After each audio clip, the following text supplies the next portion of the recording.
السلام عليكم، أنا كاثرين من شيبا يمني فودز، وفي هذا الفيديو أعمل طريقة محشوشة. وهذا أكل يعني من بلاد زوجي اسمه حجة المكان، ويأكلون هذا في العيد. لا أعرف في الأماكن الأخرى في اليمن هل يأكلون هذا أم لا. بس شيء ممتع إذا يوجد يعني كلام يعني يوجد خبر في هذا.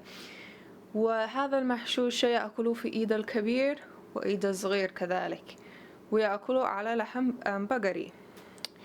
وهنا معي المقادير، والمقادير 2 كيلو لحمة بقري، والمفروض يعني يجيب مع دسم ولكن مع شحم، ولكن هذا مش كثير يعني كثير دسم فيه، فممكن إذا ما فيش كثير تزيد بسمن بلدي.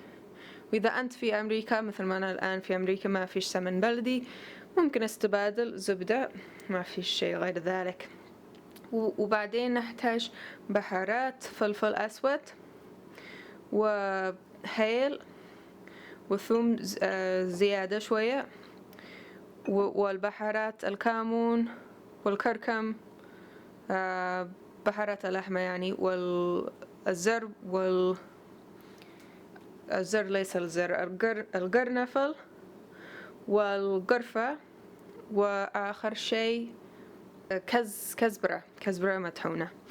وكذلك نحتاج بصل وكذلك ملح. فيلا نبدأ نشوف الطريق كيف.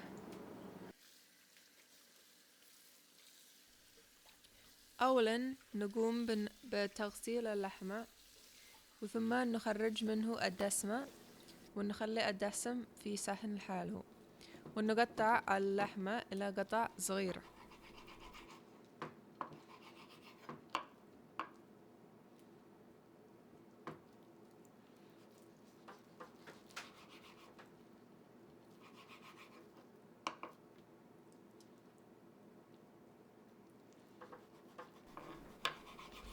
وثم في قدر الضغط نجيب الدسم وبالسمن حتى يذوب فوق نار متوسط، وثم نضيف اللحمة والبصل والثوم والبهارات والملح.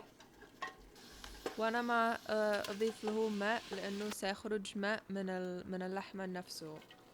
ونغلق الضغطة ونطبخه حوالي لمدة 20 دقيقة حتى تكون اللحمة حتى تكون اللحمة ليس قاسي. وممكن تكون في الطقادة، أو يمكن تكون في أي قدر. وإذا كان في أي قدر ممكن تزيد وقت الطبخ لساعة أو أكثر.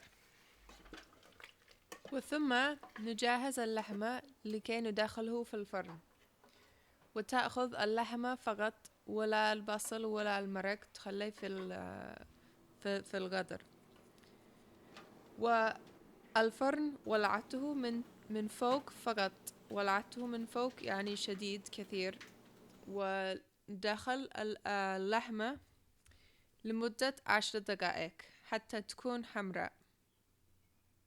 شكرا لمشاهدتكم في هذا الفيديو. أنا كاثرين، وإذا تتمنى أكثر فيديوهات مثل هذا ممكن تزور القناة شيبا يمني فودز، وكذلك تزورني في الفيسبوك. شكرا.